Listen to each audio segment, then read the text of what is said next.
It's Back to the Future in tonight's News from the Neighborhood. Next Friday marks exactly 40 years since the federal government expropriated a huge chunk of farmland in Durham region for a new Pickering Airport.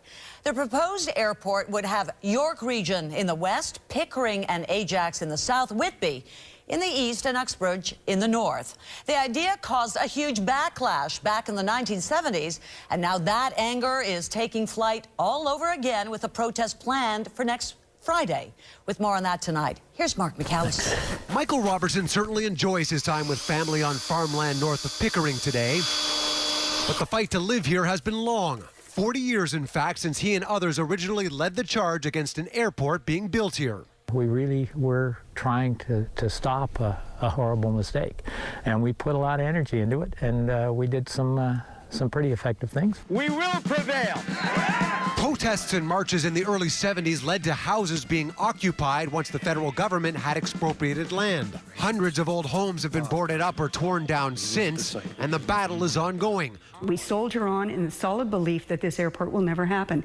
And if you talk to any of the old-timers, they will still say that it ain't happening. 4 decades later, and the federal government still owns more than 7,500 hectares of land here and the buildings on them. Just last year, a study was released saying they would still need this land and an airport would need to be built in the region by 2027.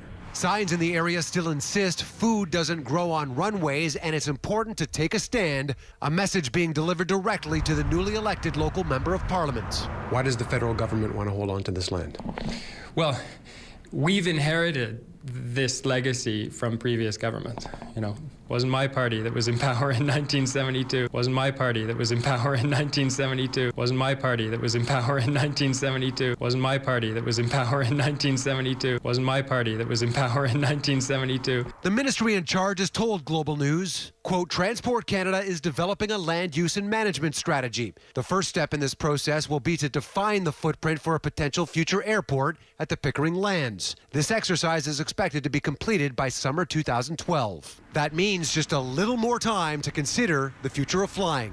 The air traffic they predicted that was going to occur in 10 years, 40 years ago, has not occurred yet. That's why those who started the fight and the airport idea both remain grounded for now. Mark McAllister, Global News.